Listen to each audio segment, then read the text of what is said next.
நம்ம டைரக்டர் சங்கர் இருக்காரு, அவரை உண்மையிலேயே பாக்குறதுக்கு ரொம்ப பரிதாபமா இருக்குதுப்பா. சோசியல் மீடியாவை திறந்தாவே இந்தியன் 2 படத்தை வச்சு செஞ்சிட்டு இருக்காங்க. இதுக்கு ஒரு முடிவே கிடையாதா?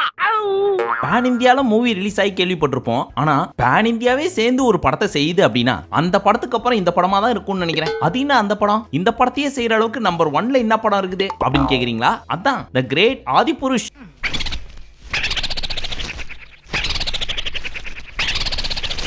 நீங்க நம்பர் 1 டுபாக்கு, அவன் நம்பர் 2 டுபாக்கு. நான் நம்பர் 1. சரி, இந்த வீடியோல நம்ம என்ன பார்க்க போறோம் அப்படின்னா சோஷியல் மீடியால இந்தியன் 2 எப்படி எல்லாம் வச்சு செஞ்சிட்டு இருக்காங்க. டைரக்டர் சங்கர் படத்தோட ரிவ்யூஸ் எல்லாம் கேட்டு ஏற்கனவே மனவலியில மூலையில உட்கார்ந்து அழுதுட்டு இருக்காரு. இதுல எவனோ ஒருத்தன் என் பொண்ணு அதித்தி சங்கர் பாடின பாட்டை சன் டிவில இருந்தே தூக்க சொல்லிட்டோம். ஆனாலும் எங்க இருந்தோ புடிச்சு வீடியோவை எடுத்து போட்டு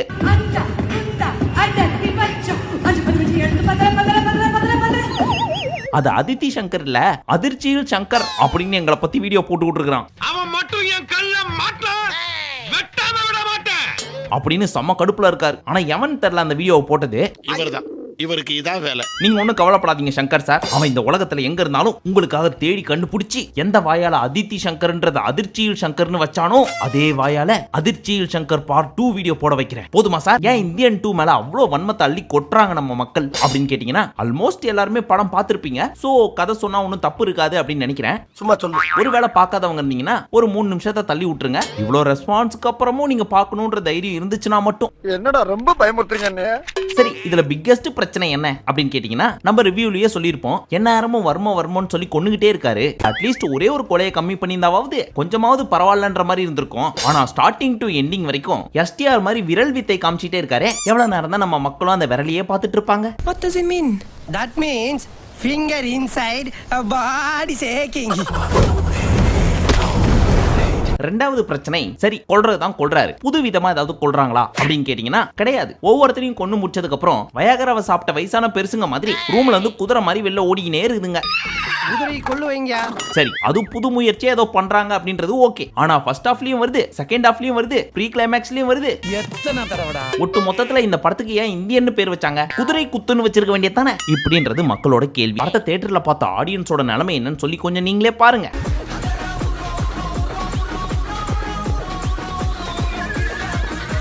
மூன்றாவது படத்தோட ஸ்டோரி. ஃபர்ஸ்ட் பார்ட்லயே லஞ்சத்தை பத்தி சொல்லி முடிச்சிட்டாரு, பையனையே கொன்னுட்டாரு. அப்பேற்பட்ட இந்தியன் தாத்தா இந்தியன் 2ல என்னென்ன பண்ணுவாரு அப்படின்னு பயங்கரமா எக்ஸ்பெக்ட் பண்ணது நம்ம தப்பா இல்ல இந்தியன் தாத்தாவோட தப்பான்னு தெரியல. ஏன்னா செகண்ட் பார்ட்லயுமே வந்து லஞ்சம் வாங்குறவங்கள கொன்னுகிட்டே தான் இருக்காரு. சோ அதே ஸ்டோரியை தான் ரிப்பீட் பண்றாரு. சரி ஓகே, இந்த காலத்துல புது கதைலாம் எடுக்கிறது பெரிய விஷயம். ஸ்கிரீன் பிளேல சரக்கு இருந்துச்சுன்னா மக்கள் பாக்குறதுக்கெல்லாம் தயாரா தான் இருக்கிறாங்க அப்படின்றத கூட புரிஞ்சு அதே கதையை எடுத்துக்கலாம். ஆனா இங்கேயும் அதே ஸ்டோரி, ஸ்கிரீன் பிளே, அதை பார்த்த மக்களோட ரியாக்ஷனை கொஞ்சம் பாருங்க.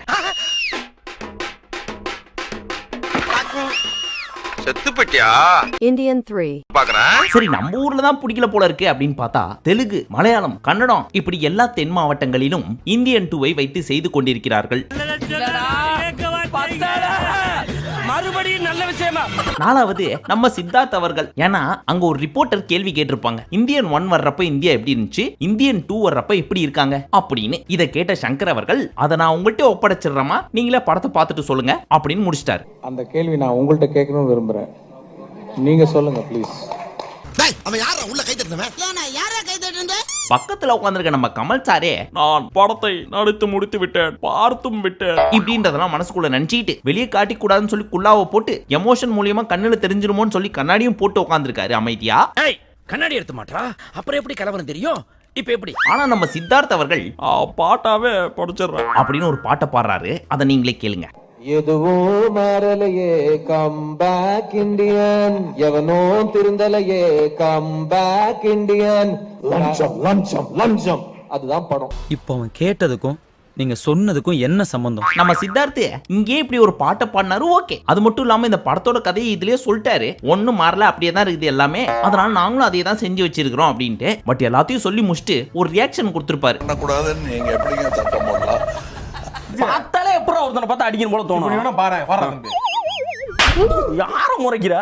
அதை பார்த்து நம்ம மக்கள் சும்மா இருப்பாங்களா? ராஜா, தம்பி, கண்ணா, இந்த படத்துக்கே நீ இவ்வளவு சீன் போடுறிய, ஒருவேளை படம்லாம் நல்லா இருந்துச்சுன்னா நீ என்னென்ன பேச்சு பேசுவ அப்படின்னு சோசியல் மீடியால வச்சு செஞ்சிட்டு இருக்காங்க. அவற்றுள் ஒரு சில உங்கள் பார்வைக்காக. எதுவும் மாறலையே, கம் பேக் இண்டியன், எவனோ.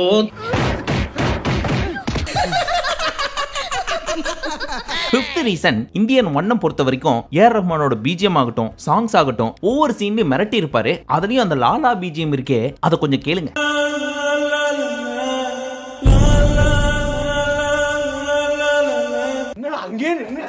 இதெல்லாம் கேக்குறப்ப இப்பவும் கூஸ் பம்ஸ் இருக்கும். ஆனா இந்த படத்துல ஏஆர் ரஹ்மானுக்கு கொடுக்கலையேன்றதே ஒரு காண்டு. அதுக்கு மேல தாத்தா வராருன்னு சொல்லிட்டு ஒரு பாட்டை போட்டாங்களே, அதுலயே நம்ம மக்கள் சம காண்டாயிட்டாங்க. ஏன் அப்படின்னா இந்தியன் தாத்தா எவ்வளவு பெரிய மனுஷன், அந்த மனுஷனுக்கு லாலா பிஜிஎம் போடலனா கூட பரவாயில்ல, ஆனா மூஞ்சு புக்ல வராரு 7:30 மணிக்கு வராருன்னு சொல்லிட்டு ஒன்னு போட்டானுங்க பாருங்க.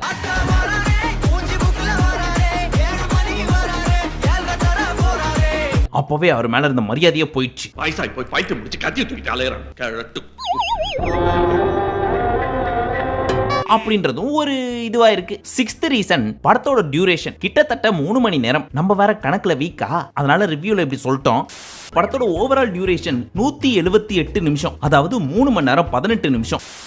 அதை நம்ம பசங்க கரெக்டா கண்டுபிடிச்சி கழுவி ஊத்த ஆரம்பிச்சிட்டாங்க. Sorry for the blood. So இந்த 178 நிமிஷத்துல ஒரு பக்கம் தாத்தா லஞ்சம் வாங்கினவங்க எல்லாரையுமே பேசியே கொண்டுட்டு இருக்காரு, இன்னொரு பக்கம் இந்த சித்தார்த்தன்கோ லஞ்சம் வாங்கினவங்க எல்லாரையுமே வீடியோ பிடிக்கிறேன் அப்படின்னு சொல்லி சிம்பிளா 5 நிமிஷத்துல சொல்ல வேண்டியதை கிட்டத்தட்ட 30-40 நிமிஷம் சொல்லிட்டு இருக்காங்க. சோ தாத்தா ஒரு 20 மினிட்ஸ், இவங்க ஒரு 20 மினிட்ஸ், டோட்டலி 40 மினிட்ஸ். ஒரே விஷயத்தை இழுன்னு இழுத்து ஒரு வழியா தாத்தா லஞ்சம் வாங்குறவங்க எல்லாரையும் கொல்றாரு. ஆனா அவங்களை கொண்டுட்டு இருக்கிற கேப்ல படம் பார்க்க வந்த ஆடியன்ஸ் செத்துட்டு இருக்காங்கன்றத மறந்துட்டார்.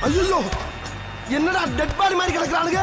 8th ரீசன் படத்துல ரகுல் பிரீத் சிங் எதுக்குன்னு தெரியல, அவங்கள அன்வான்டடா உள்ள சொருவி வச்சிருக்காங்களோ அப்படின்னு தோணுச்சு. ஏன்னா அவங்களுக்குன்னு ஒரு கதையை வச்சு அதுல ஒரு பிளாஷ்பேக்கையும் வச்சு அவங்க பிரதர் ஒரு போலி டாக்டர் அப்படின்றத சிம்பிளா சொல்லாம நாங்க எது சொன்னாலும் எடுத்து தெளிவா தான் சொல்லுவோம் அப்படின்னு சொல்லி எக்ஸ்பிளைன் பண்ணி ஒரு 10-15 நிமிஷம் அதை ஓட்டுறாங்க. அது மக்களை இன்னும் காண்டேத்தி விட்டுருச்சு. இதெல்லாம் டியூஷன் வரலன்னு யார் அழுதா? வை பிகாஸ் நம்ம இந்தியன் தாத்தா சொல்லுவார், உங்க வீட்டுல யாராவது லஞ்சம் வாங்கினாங்கன்னா நீங்களே போட்டு கொடுங்க, அப்படி இல்லைன்னா அவங்க லஞ்சம் வாங்கினாங்க தெரியுமா, அந்த அமௌண்ட்டை வச்சு உங்களுக்கு ஏதாவது வாங்கி கொடுத்தாங்கன்னா அதெல்லாம் யூஸ் பண்ணாதீங்க, இதுவே அவங்களுக்கு நீங்க கொடுக்கிற மிகப்பெரிய தண்டனை அப்படின்னு சொல்லியிருப்பாரு. என்னங்கய்யா பெருசா ஏதாவது திருத்த போறீங்க அப்படின்னு பார்த்தா இவ்வளவு சப்புன்னு முடிச்சிட்டீங்க அப்படின்னு சொல்லி படத்திலேயே காமிச்சிருப்பாங்க. அதுக்கப்புறம் ஏதாவது புரட்சி பண்ணுவார் போல இருக்கு அப்படின்னு பார்த்தா ஏமாந்தீங்களா ஏப்ரல் ஃபூல் அப்படின்னு சொல்லி அவர் சொன்னதை தான் ஃபாலோ பண்ணாங்க. நல்ல வேளை நான் பிழைத்துக் கொண்டேன். அதை டீடைலா எக்ஸ்பிளைன் பண்ணும் அப்படின்னு சொல்லி ஜெகனோட மாமா ஸ்டோரி, பிரியா பவானி சங்கரோட அம்மா ஸ்டோரி, ரகுல் பிரீத் சிங்கோட அண்ணன் ஸ்டோரி, ஃபைனலி சித்தார்த்தோட அப்பா ஸ்டோரி, இப்படின்னு ஒவ்வொருத்தரோட ஸ்டோரியும் எக்ஸ்பிளைன் பண்ணா மக்களோட ஸ்டோரி என்னன்னு கொஞ்சம் யோசிச்சு பார்த்திருக்கணும்ல.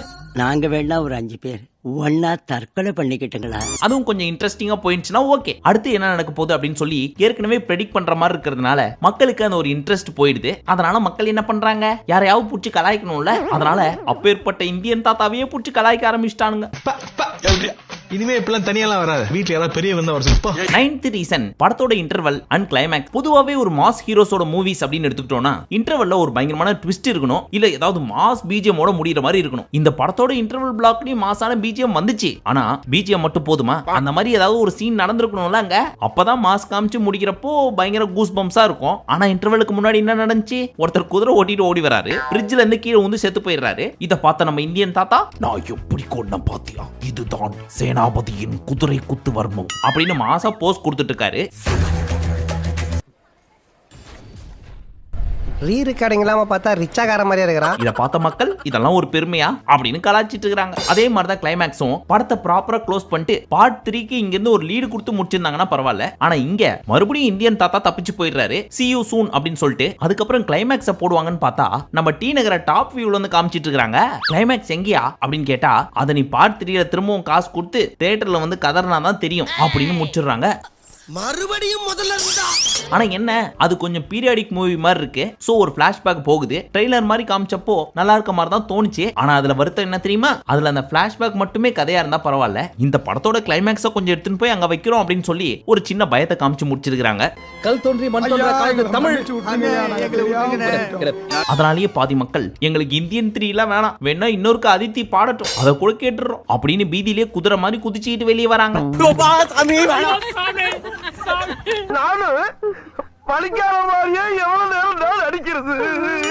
Last and finally 10th reason, இதுக்கு முன்னாடி லாஸ்ட்ல சொன்னோம் தெரியுமா, அதேதான் நம்ம அதித்தி சங்கர் அவர்கள். என்னப்பா சொல்ற, அவங்களுக்கு இந்த படத்துக்கு என்னப்பா சம்பந்தம், ஏதாவது கேமியோ ரோல் கொடுத்திருந்தா கூட பரவாயில்ல, அந்த பொண்ணு ஏதோ ஸ்டேஜ் பெர்ஃபார்மன்ஸ் தான் பண்ணுச்சு, அது எதுக்கு உள்ள நுழைக்கிறாங்க இவங்க அப்படின்னு கேட்டீங்கன்னா அவங்க எதுவும் நடிக்கலாம் இல்ல. ஆனா மக்களோட சந்தேகம் என்ன அப்படின்னு கேட்டீங்கன்னா, உண்மையிலேயே இந்த படத்தை சங்கர் தான் டைரக்ட் பண்ணாரா இல்ல அவர் பொண்ணு அதித்தி டைரக்ட் பண்ணாங்களா அப்படின்னு கேள்வி கேட்க ஆரம்பிக்கலாம். சும்மா கலாய்க்க சொல்றாங்க. பட் லாஸ்ட் ரீசன் என்ன அப்படின்னு கேட்டீங்கன்னா, சுஜாதா அப்படின்றவரோட சங்கரோட மறைவு. ஃபர்ஸ்ட் ஒன்னு தெளிவா சொல்லிக்கிறேன், சுஜாதான்னு ஒன்னே பொண்ணு நினைச்சிட போறீங்க, அவர் ஒரு ஆண். இவர் யாரு அப்படின்னு கேட்டீங்கன்னா, சங்கரோட நிறைய படத்துக்கு டயலாக்ஸ் எழுதியிருக்காரு, ஸ்கிரீன் பிளே எழுதியிருக்காரு, கதையை கூட எழுதியிருக்காரு. அதுல ஒரு சில முக்கியமான படம்னா இந்தியன் பார்ட் 1, முதல்வன், சிவாஜி, அந்நியன். இது மட்டும் இல்லாம 1970ஸ்ல இருந்து தன்னோட மறைவுக்கு முன்னாடி, அதாவது 2008க்கு முன்னாடி வரைக்கும் நிறைய படத்துல ஒர்க் பண்ணிருக்காரு. லாஸ்டா இவங்க ரெண்டு பேரும் சேர்ந்து ஒர்க் பண்ண படம் தான் எந்திரன். எந்திரனுக்கு அடுத்தபடி நண்பன் அப்படின்ற படம் பண்ணாரு, அது நல்லா ஓடிச்சு. அதுக்கப்புறம் சங்கர் டைரக்ட் பண்ண எந்த படமும் பெருசா போகல. ஐ ஆகட்டும், 2.0 ஆகட்டும், அண்ட் கடைசியா ரிலீஸ் ஆன இந்தியன் 2. சோ இந்த டாப் 10 ரீசனும் தான்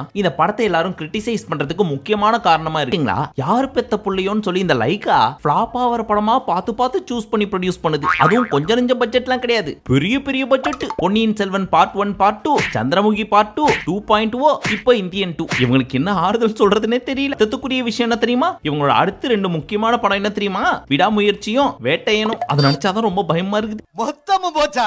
ஆனா என்னதான் சொல்லுங்க, கலெக்ஷன் வைஸ் எல்லாமே வந்துருது, போட்ட காசுக்கும் மேல. சோ அவங்க கஜானாலாம் காலி ஆகிறதுக்கு வாய்ப்பே கிடையாது. சென்னையில இருக்க ஒரு சில தியேட்டர் மாதிரி பாப்கார்ன் அண்ட் பார்க்கிங்க வச்சு போட்ட முதல்ல எடுக்கிற ஒரு சில தியேட்டர் கூட பரவாயில்ல, எப்படியோ பொழைச்சுப்பாங்க. ஆனா இப்போ வரைக்கும் பாப்கார்ன் 50 ரூபாய்க்கும் பார்க்கிங் 10 ரூபாய் 20 ரூபாய்க்கும் மட்டுமே கொடுத்துட்டு இருக்கிற ஒரு சில தியேட்டர் எல்லாம் நினைச்சு பாத்தீங்களா?